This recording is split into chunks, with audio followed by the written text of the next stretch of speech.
Hello and welcome. आज का topic है ICSE class 9 laws of motion जो चैप्टर है उसका पहला पार्ट। आज यहां मैं डिस्कस करने वाला हूं force, effect of force and types of force. ये आईसीएसई क्लास 9 फिजिक्स में चैप्टर 3 में लॉज ऑफ मोशन के अंडर आता है और ये पार्ट 1 है। तो चलिए पूरा टॉपिक डिस्कस करेंगे एक बाय एक, कोई भी छूटेगा नहीं और बहुत ही आसानी से आप इसको समझ पाएंगे। तो चलिए शुरू करते हैं आज का टॉपिक लॉज ऑफ मोशन का पहला भाग। चलिए बढ़ते हैं नेक्स्ट टॉपिक के ऊपर। फोर्स का हमने डेफिनेशन देख लिया कि फोर्स इज अ पुश और pull that can change the state or rest of motion. मतलब फोर्स एक पुश और पुल होता है। जब किसी चीज को हमें खींचना होता है तो पुश से हम खींच सकते हैं और पुल से उसको धकेल सकते हैं। तो डेफिनेटली ये चीज आपको बड़ी बढ़िया से याद करके जाना होगा। डेफिनेटली इसको देख के जाइएगा। और एक चीज है, ये जो डायग्राम बना है ये बहुत बहुत इंपॉर्टेंट डायग्राम है। देखिए, एक force is a vector quantity. अब वेक्टर क्या है? जिस क्वांटिटी का डायरेक्शन हो और उसका मैग्नीट्यूड हो उसको हम बोलेंगे वेक्टर क्वांटिटी। अगर सिर्फ मैग्नीट्यूड रहा, डायरेक्शन नहीं रहा, तो उसको बोलेंगे स्केलर क्वांटिटी। फोर्स एक वेक्टर क्वांटिटी क्यों है? देखिए, एक ऑब्जेक्ट है, इस टेबल पे ऑब्जेक्ट है, हमने फोर्स लगाया तो उसको मोशन में लाया या फिर एक जगह से दूसरी जगह शिफ्ट किया, तो डायरेक्शन तो मिला। और कितना फोर्स लगाया? मान लीजिए मैंने 5 न्यूटन फोर्स लगाया। ये 5 न्यूटन मैग्नीट्यूड होता है, डेफिनेटली आपको पता है। और डेफिनेटली ये जो डायरेक्शन किसी दिशा में आपको वो पुश कर रहे हैं या फिर पुल कर रहे हैं, तो डायरेक्शन तो होगा ही। इसलिए force is a vector quantity. इसको याद रखिएगा, force is a vector quantity. और वेक्टर क्वांटिटी को हमेशा एरो देकर रिप्रेजेंट किया जाता है। एसआई यूनिट डेफिनेटली याद रखिएगा न्यूटन। और 1 न्यूटन समान मान लीजिए किसी 1 केजी ऑब्जेक्ट के ऊपर अगर 1 मीटर पर सेकेंड स्क्वायर एक्सेलरेशन लग रहा है तो उसको बोलेंगे हम न्यूटन। सीजीएस यूनिट होता है डाइन। तो 1 ग्राम ऑब्जेक्ट के ऊपर अगर 1 सेंटीमीटर पर सेकेंड स्क्वायर एक्सेलरेशन लग रहा है तो उसको बोलेंगे डेफिनेटली डाइन। तो ये सीजीएस और एसआई यूनिट का रिलेशन क्या है आप हमेशा याद रखना, 1 न्यूटन इक्वल टू 10⁵ डाइन। बहुत ही इंपॉर्टेंट है, बहुत बार पूछा जा चुका है एग्जाम में। अब चलिए बढ़ते हैं इफेक्ट ऑफ फोर्स का detail explanation. First, number 1, change of state and rest and motion. मतलब किसी ऑब्जेक्ट अगर मान लीजिए रेस्ट पे है, एक फुटबॉल है यहां पर जो रेस्ट पे है, उसको आपने किक किया तो क्या आ जाएगा? वो डेफिनेटली मोशन में आ जाएगा। तो जो कोई भी ऑब्जेक्ट रेस्ट पे है उसको मोशन में लाने के लिए हमें क्या करना पड़ेगा? फोर्स अप्लाई करना पड़ेगा। नंबर 2 की बात करें, change of state of motion. मान लीजिए आप साइकिल चला रहे हो, कार चला रहे हो, कुछ भी चला रहे हो, तो उसको रोकने के लिए आपको क्या करना पड़ेगा? ब्रेक लगाना पड़ेगा। ब्रेक लगाने से मोशन से क्या आ जाएगा? रेस्ट पे आ जाएगा। Definitely change of state of motion भी हो सकता है by force. Change of speed. अब देखिए, आप साइकिल या फिर कार चला रहे हो तो वो चल रहा है मान लीजिए 20 किलोमीटर पर आवर के स्पीड से। आपको कहीं जल्दी जाना है तो आपने एक्सेलेटर दबाया या फिर साइकिल का जल्दी जल्दी पैडलिंग किया तो क्या होगा? वो स्पीड बढ़ेगा। तो ये पैडलिंग जो आपने पाव से दबाया पैडल को, तो क्या लगा? ये फोर्स लगा। इसके द्वारा आपने फोर्स को इंक्रीज कर दिया, मतलब स्पीड को इंक्रीज कर दिया। तो स्पीड चेंज हो सकता है अगर फोर्स अप्लाई हो। डेफिनेटली डायरेक्शन ऑफ चेंज भी हो सकता है। जैसे कि मान लीजिए एक आपने बैट कर रहे हो, आपके दूसरे कोई फ्रेंड आपको बॉल कर रहा है, क्रिकेट खेल रहे हो आप लोग, तो बॉल किया, आपने छक्का लगा दिया, स्टैंड पे चला गया। तो बॉल आ रहा था आपके दिशा में, आपने हिट किया, वो चला गया स्टैंड पे। तो ये क्या हुआ? Change of direction. या फिर फुटबॉल भी बोल सकते हो। आप फुटबॉल खेल रहे हो, आपके दोस्त ने पास किया, आपने गोल कर दिया, तो वो उस दिशा से भेज रहा था, सपोज नॉर्थ टू साउथ भेज रहा था, आपने ईस्ट में शॉर्ट करके गोल कर दिया। तो ये क्या हुआ? चेंज ऑफ डायरेक्शन हो गया। Change of size and shape क्या होता है? आपने एक रबर बैंड ले लिया, रबर बैंड या फिर स्पॉन्ज ऐसे कुछ मान लो, रबर बैंड को खींचा आपके दूसरे हाथ से, दोनों हाथों से खींचो, क्या हो जाएगा? वो बढ़ जाएगा। तो उसका साइज और शेप चेंज हो जाएगा। ये दोनों हाथों से आप क्या अप्लाई कर रहे हो? फोर्स अप्लाई कर रहे हो। तो इसीलिए हम बोल सकते हैं by force we can change the size and shape of any object. ये 5 तरह के इफेक्ट होते हैं जो आपको अच्छे से याद रखना है, ठीक है। अब चलिए बढ़ते हैं कितने तरह के टाइप्स ऑफ फोर्स। देखिए, force basically are 2 types.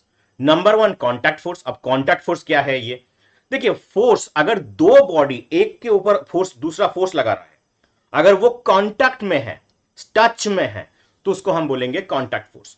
The forces act on a body when they are actually physical in physical contact.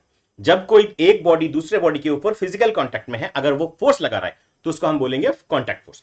अब कांटेक्ट फोर्स बहुत तरह के होते हैं, जैसे कि फ्रिक्शनल फोर्स हो गया, नॉर्मल हो गया, टेंशनल फोर्स हो गया, स्प्रिंग फोर्स जिसको हम रेस्टोरिंग फोर्स बोलेंगे, और डेफिनेटली कॉलिजन फोर्स। ये बेसिकली 5 तरह के फोर्स आपके सिलेबस में है और इसको मैं ही एक एक करके डिस्कस करने वाला हूं। चलिए शुरू करते हैं फ्रिक्शनल फोर्स से। अब ये फ्रिक्शनल फोर्स क्या चीज है? देखिए, फ्रिक्शनल फोर्स समझने के लिए बहुत ही आसानी से आपको एक चीज याद होना चाहिए। ये डायग्राम को आप देखिए, एक ऑब्जेक्ट जो कि जिसका एक वेट है mg, वो एक सरफेस के ऊपर है, तो हमने अप्लाई किया फोर्स इस दिशा में, देख रहे हो आप। उसका नॉर्मल रिएक्शन फोर्स हमेशा ऊपर की तरफ रहेगा, जिस दिशा में वेट काम करेगा उसके ऑपोजिट दिशा में नॉर्मल रिएक्शन फोर्स काम करेगा। अब हमने सामने की तरफ फोर्स लगाया तो ऑब्जेक्ट सामने की तरफ जाएगा, लेकिन जो दो ऑब्जेक्ट का जो टच में है, जो सरफेस है, इस ये जो ग्रीन पोर्शन में कर रहा हूं, इस यहां पर एक ऑब्जेक्ट दूसरे के ऑब्जेक्ट के ऊपर जो जब है, तो सामने की तरफ जब धकेलोगे तो उसका सरफेस वाइज एक ऑपोजिट डायरेक्शन में फोर्स लगेगा इस तरफ। इसको हम बोलेंगे फ्रिक्शनल फोर्स। इसको हम क्या बोलेंगे? Frictional force. याद रखना है, फ्रिक्शनल फोर्स हमेशा सरफेस के ऊपर काम करता है। Definitely it's opposite to the motion. जिस तरफ मोशन हो रहा है ऑब्जेक्ट का, उसके ऑपोजिट में ये फ्रिक्शन फोर्स लगेगा, और इसका यूनिट होता है न्यूटन। टाइप्स ऑफ फ्रिक्शन ये भी याद रखिए, ये बाद में जाके आपको डिस्कशन हो जाएगा। 3 तरह के फ्रिक्शनल फोर्स होते हैं, static friction, kinetic friction, rolling friction. और काइनेटिक को हम स्लाइडिंग भी बोल सकते हैं। और फ्रिक्शन का फॉर्मूला जो है F = μn, ये बाद में जाके आपको समझ में आएगा। अभी के लिए ये सब सिर्फ देख लो, ये फॉर्मूला आपके अभी सिलेबस में है नहीं, लेकिन मैंने लिख दिया है एडवांस के लिए, क्योंकि आप जब जाके बाद में ये पढ़ोगे, एक्सप्लेनेशन, ज्यादातर एक्सप्लेनेशन बेसिस पढ़ोगे, तो ये आपको याद होना चाहिए। तो फ्रिक्शनल फोर्स हो गया। दूसरा जो है नॉर्मल फोर्स। अब ये नॉर्मल फोर्स क्या है? मान लीजिए एक टेबल के ऊपर किसी ऑब्जेक्ट को आपने रख दिया, तो ऑब्जेक्ट का जो वेट है वो हमेशा डाउनवर्ड काम करेगा। क्यों काम करेगा? क्योंकि एक्सेलरेशन ड्यू टू ग्रेविटी हमेशा डाउनवर्ड काम करता है। तो डेफिनेटली ये वेट हमेशा नीचे की तरफ काम करेगा। उसके ऑपोजिट में एक रिएक्शन फोर्स, जो नॉर्मल रिएक्शन फोर्स कहलाता है, वो ऊपर की तरफ काम करेगा। तो normal reaction force is the force, definition देखिए, normal reaction force is the force exerted by a surface on an object in contact with it acting perpendicular to the surface। मतलब सरफेस के साथ परपेंडिकुलरिटी है, तो इसको हम बोलेंगे normal reaction force. ठीक है, हमेशा परपेंडिकुलरली काम करेगा, इसलिए इसको हम नॉर्मल रिएक्शन फोर्स बोलते हैं। आप देखिए, नॉर्मल रिएक्शन फोर्स हमेशा m द्वारा डिनोट किया जाएगा। दो बॉडी की अगर बात करें, तो दो बॉडी अगर कंटेक्ट में है तो डाउनवर्ड वेट काम करेगा, ठीक ऑपोजिट दिशा में नॉर्मल रिएक्शन फोर्स काम करता है, और इसका यूनिट भी है न्यूटन। ठीक है, जैसे कि मैंने एग्जांपल के तौर पे ये बता दिया कि बुक्स ऑन द टेबल, तो बुक्स का जो वेट है वो नीचे की तरफ जाएगा और नॉर्मल रिएक्शन फोर्स ऊपर की तरफ काम करेगा। तो ये सारे आप देख लीजिएगा, एक एक करके मैं डिस्कस कर रहा हूं, बहुत ही आसानी से आपको समझ में आ जाएगा। अब चलिए बढ़ते हैं नेक्स्ट फोर्स की बारी, टेंशनल फोर्स। अब टेंशन फोर्स क्या है? देखिए, एक किसी ऑब्जेक्ट जिसका मास है mg, वेट है mg, mass m and acceleration due to gravity g, तो वेट हो गया mg, वो डाउनवर्ड काम कर रहा है। एक रस्सी के साथ उसको हमने किसी स्टैंड के साथ बांध दिया, तो ये रस्सी के ऊपर जो वेट लग रहा है उसके ऑपोजिट दिशा में एक फोर्स लगेगा, जिसको हम बोलेंगे tensional force. So tension force is the pulling force transmitted through a string, rope, wire और cable when it is stretched tightly by force acting from opposite end. मतलब जिस दिशा में वेट लग रहा है उसके ऊपर में, नीचे की तरफ वेट लग रहा है उसके ऊपर में अगर किसी वायर, रोप या फिर स्ट्रिंग से आपने किसी चीज को बांध रखा है, तो वो रोप के वाइज ऊपर की दिशा में जो फोर्स लगता है उसको हम बोलेंगे टेंशन फोर्स। बहुत ही आसान है, T is the tension force and mg is the weight of the body, and direction definitely क्या होगा? जिस तरफ वेट लगेगा उसके ऑपोजिट दिशा में ये टेंशन फोर्स लगेगा। की पॉइंट देख लीजिए, tension acts along the length of the string. जिस रोप से आपने बंधा हुआ है उसके लेंथ वाइज ये फोर्स लगता है। It pull the object toward the support, जो ऊपर में सपोर्ट के द्वारा इसको बंधा हुआ है वो उसकी तरफ ये काम करेगा। A string can only pull not push, ये सिर्फ पुल कर सकता है लेकिन पुश नहीं कर पाएगा, और इसका भी यूनिट देखिए न्यूटन है। और एग्जांपल के तौर पे एक किसी स्टैंड से आपने एक वायर लगा के, एक होल्डर लगा के बल्ब को आपने वहां पर लगा दिया, तो ये जो वायर है जिससे करंट पास होके ये बल्ब जल रहा है, वायर यहां पर टेंशनल फोर्स क्रिएट करेगा। तो डेफिनेटली टाइप्स ऑफ टेंशन की अगर बात करें तो स्टैटिक टेंशन, डायनामिक टेंशन, दोनों तरफ के टेंशन होते हैं जो आपको बाद में जाके सिलेबस में मिल जाएंगे। और ये टेंशन का इंपॉर्टेंट डेटा देख लीजिए, T इक्वल टू mg होता है क्योंकि mg वेट डाउनवर्ड है, T अपवर्ड टेंशन फोर्स है। तो T tensional force, m is the mass and g is the acceleration due to gravity, जिसका वैल्यू हमेशा 9.8 मीटर पर सेकेंड स्क्वायर होता है अर्थ में। तो ये था टेंशन फोर्स के बारे में। अब देखिए कॉलिशन फोर्स क्या होता है। कॉलिशन क्या होगा, दो ऑब्जेक्ट जिसका मास अलग है, वेलोसिटी अलग है, आके एक दूसरे से टकराए तो क्या होगा, एक दूसरे के ऊपर फोर्स लगाएंगे, उस तरह के फोर्स को हम बोलेंगे coalition force. A coalition force is the large force that acts on an object during the coalition of very short time.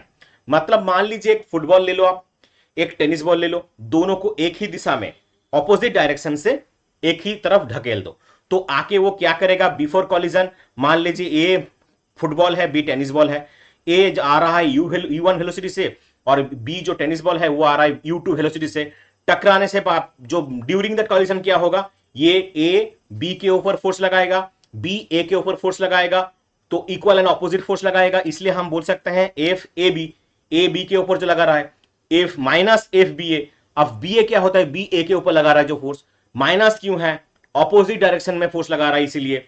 तो इसको एग्जांपल देख लीजिए, टू बिलियर्ड बॉल, जब बिलियर्ड बॉल कैरम जो खेलते हैं हम लोग, जो कॉइन होते हैं उनको स्ट्राइकर से जब हिट करते हैं, तो ये भी एक तरह के कॉलिशन फोर्स का एग्जांपल हो गया। तो definitely coalition force is a very large amount. Definitely ये सारे टाइप्स ऑफ कॉलिशन का अगर बात करें तो इलास्टिक कॉलिशन, इनइलास्टिक कॉलिशन एवं कंप्लीटली इनइलास्टिक कॉलिशन, तीन तरह के कॉलिशन होते हैं जो कि आपके बाद में जाके ये आपको मिलेगा।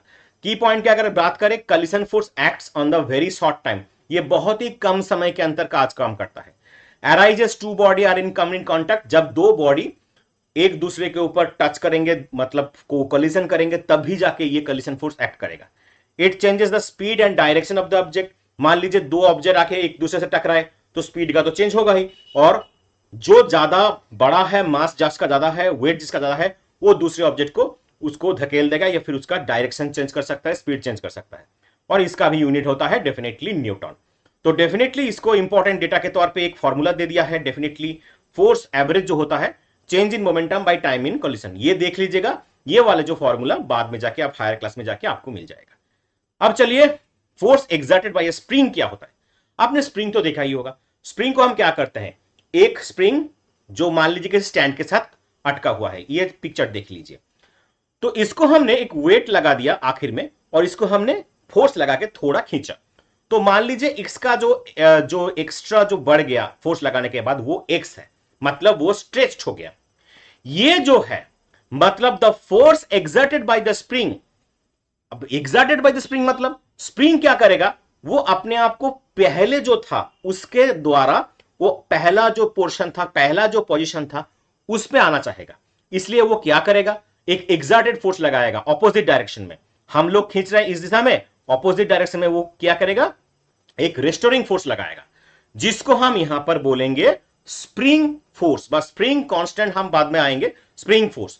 अब ये मान लीजिए फोर्स एफ लगाए हो और ये इसका जो स्ट्रेच हो गया है एक्स, तो ये रेस्टोरिंग फोर्स का फॉर्मूला होगा एफ इक्वल टू माइनस के एक्स। के इज द स्प्रिंग कांस्टेंट होता है, एक्स क्या होता है, जितना भी स्ट्रेच किए हो, या फिर इसको कंप्रेस भी करोगे तो सेम आएगा। कंप्रेस करना मतलब बाई फोर्स इसको छोटा कर दो, तो आइदर स्ट्रेच करो या फिर कंप्रेस करो, ऑपोजिट डायरेक्शन में फोर्स लगाएगा अपना पुराना जो आकार है, पुराना जो साइज एंड शेप है, उसको वापस लाने के लिए। तो ये देखो एग्जांपल के तौर पे हमने एक स्टैंड के द्वारा एक स्प्रिंग लगा दिया, स्प्रिंग को एक नॉब के द्वारा हम खींच रहे हैं, तो उसका एक्स अमाउंट ऑफ स्ट्रेच हो गया, तो फोर्स जो लगाया था इसके लिए स्ट्रेच हुआ है, और ऑपोजिट दिशा में वो अपना रेस्टोरिंग फोर्स लगा रहा है अपना शेप वापस आने के लिए, यही हम बोलेंगे स्प्रिंग कांस्टेंट। डेफिनेटली ये फोर्स जो होगा ये होगा स्प्रिंग फोर्स। ओके, अब चलो इंपॉर्टेंट डेटा की पॉइंट के देख लो। Force is restoring force, this type of force को हम बोलेंगे रेस्टोरिंग फोर्स। ये हमेशा जिस तरफ डायरेक्शन ऑफ मोशन होगा, मतलब तुम जिस तरफ फोर्स लगा रहे हो उसके ऑपोजिट दिशा में होगा, जैसे कि फ्रिक्शन पहले था उसी तरह ऑपोजिट डायरेक्शन में ये भी होगा, और इसका भी यूनिट है न्यूटन, ये भी अच्छे से देख लो। अब देखो कॉन्टैक्ट फोर्स तो हो गया, अब नॉन कॉन्टैक्ट फोर्स की बारी। नॉन कॉन्टैक्ट फोर्स क्या होता है, जब दो ऑब्जेक्ट एक दूसरे के ऊपर कॉन्टैक्ट में नहीं रहते, दूर दूर से फोर्स लगाते हैं, एक दूसरे के ऊपर टच ही नहीं करेंगे फिर भी फोर्स लगा देंगे, उसको हम बोलेंगे नॉन कॉन्टैक्ट फोर्स। जैसे कि फर्स्ट है ग्रेविटेशनल फोर्स। देखो न्यूटन के बारे में तो सभी सुने हो, वो एप्पल वाला केस भी तुमने सुना हुआ है कि ऊपर से एप्पल नीचे की तरफ गिर गया। क्यों गिर गया? क्योंकि ग्रेविटी उसको खींचे आपकी तरफ। किसी भी ऑब्जेक्ट को उठाओ, उसको छोड़ दो ऊपर से, वो किस तरफ गिरेगा? Down to ground. Why? Due to gravitational force. तो ग्रेविटेशनल फोर्स क्या होता है? एक तरह के फोर्स होता है जो किसी भी ऑब्जेक्ट को अपनी तरफ खींचता है, उसको हम बोलेंगे ग्रेविटेशनल फोर्स। ये कांटेक्ट रहता है? नहीं रहता है, अपनी तरफ खींचता है। सो एप्पल गाछ पेड़ पे था, तो ये पेड़ से वो गिरा, तो डेफिनेटली वो हो गया ग्रेविटेशनल फोर्स। अब आ गया electrostatic force. Electrostatic force charge के दौरान होता है। टू स्टैटिक इलेक्ट्रिक चार्ज, जैसे कि मान लो अगर पॉजिटिव पॉजिटिव या फिर नेगेटिव नेगेटिव चार्ज एक दूसरे के टच में आए तो क्या होगा? रिपल्सन। सेम चार्ज हमेशा रिपल्सन करेगा। लेकिन अगर ऑपोजिट चार्ज हमेशा क्या करेगा? Attraction. So this type of force is called electrostatic force. आप बात करते हैं मैग्नेटिक फोर्स। आपको पता ही है कि मैग्नेट के आसपास किसी पिन या फिर मान लो कोई लोहा या फिर निकल रख दो तो क्या करेगा? अट्रैक्ट करेगा। क्यों करेगा? एक फोर्स लगाता है वो पिन या फिर लोहा निकल के ऊपर। क्या लगाता है? उस फोर्स को हम बोलेंगे मैग्नेटिक फोर्स।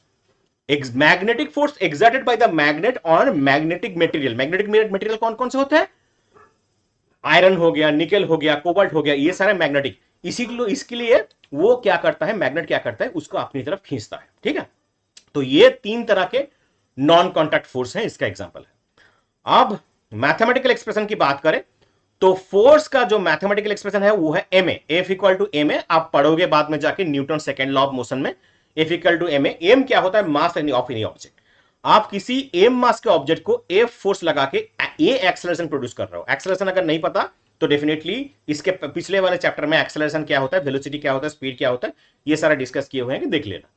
तो F equal to M A, F force लगा के किसी एम मास ऑब्जेक्ट के ऊपर ए एक्सेलरेशन अगर प्रोड्यूस करोगे तो फोर्स का फॉर्मूला आ जाएगा F equal to M A, mass into acceleration. और इसका जो यूनिट है न्यूटन, डाइन, ये सारे मैंने पहले ही डिस्कस कर दिए हैं, इसको अच्छे से देख लो। डेफिनेटली इसके अलावा तुम्हें कुछ पढ़ना है ही नहीं। ठीक है, इसके अलावा तुम्हें कुछ पढ़ना ही नहीं है। अब और एक चीज की बात कर दें, बैलेंस्ड फोर्स और अनबैलेंस्ड फोर्स क्या होता है। देखो, बैलेंस्ड फोर्स के नाम से ही पता चलता है कि वो फोर्स बैलेंस है। मतलब मान लो एक ऑब्जेक्ट है, तुम एक तरफ से रस्सी को पकड़ के खींच रहे हो, दूसरी तरफ तुम्हारे दोस्त खींच रहा है, तुम भी 10 न्यूटन का फोर्स लगा रहे हो, दूसरी तरफ भी तुम्हारा दोस्त 10 न्यूटन का फोर्स लगा रहा है, तो वो इक्वल फोर्स हो गया। इक्वल फोर्स कैंसिल आउट होकर रिजल्टेंट क्या आएगा? जीरो। इसी को बोलेंगे बैलेंस फोर्स। मतलब किसी भी तरह के ऑपोजिट डायरेक्शन से अगर एक ऑब्जेक्ट के ऊपर सेम अमाउंट ऑफ फोर्स लगे तो उसको हम बोलेंगे बैलेंस फोर्स। आप अनबैलेंस फोर्स, इसका एग्जांपल बहुत सारे होंगे, देख सकते हो। अनबैलेंस फोर्स, मान लो किसी ऑब्जेक्ट के ऊपर एक डायरेक्शन से 10 न्यूटन लग रहा है और दूसरा डायरेक्शन 25 न्यूटन लग रहा है, तो 25 न्यूटन ज्यादा होगा, तो वो क्या करेगा? अपनी तरफ वो ऑब्जेक्ट को खींच लेगा। तो इसको हम बोलेंगे अनबैलेंस फोर्स। ठीक है, इसको हम बोलेंगे अनबैलेंस फोर्स। तो ये बैलेंस फोर्स, अनबैलेंस फोर्स के बारे में डेफिनेटली आपको पता होना चाहिए, ये भी आपको डेफिनेटली पूछा जाता है।